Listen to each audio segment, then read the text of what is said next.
हर हर महादेव दोस्तों। शिव पुराण की आज की कथा में हम शिव नैवेद्य और बिल्व महात्म्य के विषय में जानेंगे। तो दोस्तों, श्रद्धा पूर्वक महादेव जी का नाम लेकर हमारे चैनल को सब्सक्राइब अवश्य करें। आर्षि बोले, हे सूत जी, हमने पूर्व में सुना है कि शिव का नैवेद्य ग्रहण नहीं करना चाहिए। इस संबंध में शास्त्र क्या कहते हैं, इसके बारे में बताइए तथा बिल्व के महात्म्य को भी स्पष्ट कीजिए। सूत जी ने कहा, हे मुनियों, आप सभी शिव व्रत का पालन करने वाले हैं, इसलिए मैं आपको प्रसन्नता पूर्वक सारी बातें बता रहा हूं। आप ध्यान पूर्वक सुने। भगवान शिव के भक्त को जो उत्तम व्रत का पालन करता है तथा बाहर भीतर से पवित्र व शुद्ध है, अर्थात निष्काम भावना से भगवान शंकर की पूजा अर्चना करता है, शिव नैवेद्य का अवश्य भक्षण करना चाहिए, क्योंकि नैवेद्य को देख लेने से ही सारे पाप दूर हो जाते हैं। उसको ग्रहण करने से बहुत से पुण्यों का फल मिलता है। नैवेद्य को खाने से हजारों और अरबों यज्ञों का पुण्य अंदर आ जाता है। जिसके घर में शिवजी के नैवेद्य का प्रचार होता है, उसका घर तो पवित्र है ही, बल्कि वह साथ के अन्य घरों को भी पवित्र कर देता है। इसलिए सिर झुकाकर प्रसन्नता पूर्वक एवं भक्ति भावना से इसे ग्रहण करें और इसे खा लें। जो मनुष्य इसे ग्रहण करने या लेने में विलंब करता है, वह पाप का भागी होता है।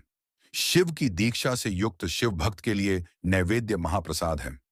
जो मनुष्य भगवान शिव के अलावा अन्य देवताओं की दीक्षा भी धारण किए हैं, उनके संबंध में ध्यानपूर्वक सुनिए। ब्राह्मणों, जहां से शालग्राम शिला की उत्पत्ति होती है, वहां उत्पन्न लिंग में, रस लिंग में, पाषाण, रजत तथा सुवर्ण से निर्मित लिंग में, देवताओं तथा सिद्धों द्वारा प्रतिष्ठित लिंग में, केसर लिंग, स्फटिक लिंग, रत्न निर्मित लिंग तथा समस्त ज्योतिर्लिंगों में विराजमान भगवान शिव के नैवेद्य को ग्रहण करना चांद्रायण व्रत के समान पुण्यदायक है। शिव नैवेद्य भक्षण करने एवं उसे सिर पर धारण करने से ब्रह्म हत्या के पाप से भी छुटकारा मिल जाता है और मनुष्य पवित्र हो जाता है।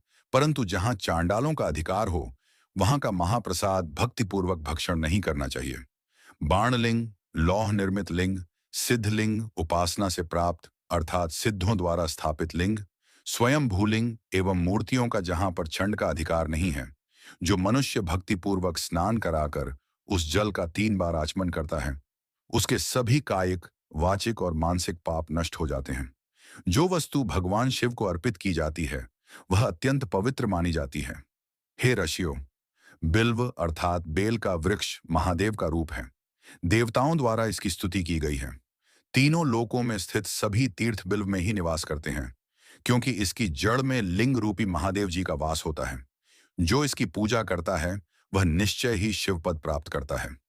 जो मनुष्य बिल्व की जड़ के पास अपने मस्तक को जल से सींचता है, उसे संपूर्ण तीर्थ स्थलों पर स्नान का फल प्राप्त होता है। बिल्व की जड़ों को पूरा पानी से भरा देखकर भगवान शिव संतुष्ट एवं प्रसन्न होते हैं। जो मनुष्य बिल्व की जड़ों अर्थात मूल भाग का गंध, पुष्प इत्यादि से पूजन करता है, वह सीधा शिवलोक जाता है। उसे संतान और सुख की प्राप्ति होती है। भक्तिपूर्वक पवित्र मन से बिल्व की जड़ में दीपक जलाने वाला मनुष्य सब पापों से छूट जाता है। इस वृक्ष के नीचे जो मनुष्य एक शिव भक्त ब्राह्मण को भोजन कराता है, उसे 1 करोड़ ब्राह्मणों को भोजन कराने का फल मिलता है। इस वृक्ष के नीचे दूध घी में पके अन्न का दान देने से दरिद्रता दूर हो जाती है। हे ऋषियों, प्रवृत्ति और निवृत्ति के 2 मार्ग हैं। प्रवृत्ति के मार्ग में पूजा पाठ करने से मनोरथ पूर्ण हो जाते हैं। यह संपूर्ण अभीष्ट फल प्रदान करता है। किसी सुपात्र गुरु द्वारा विधि विधान से पूजन कराएं।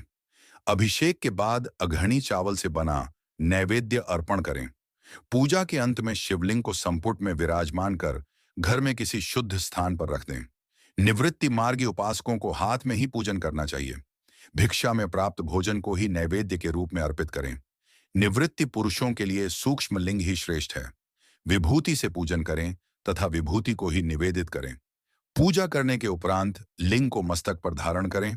दोस्तों, शिव पुराण की कथाएं सुनने के लिए हमसे जुड़े रहें तथा चैनल को सब्सक्राइब अवश्य करें। हर हर महादेव।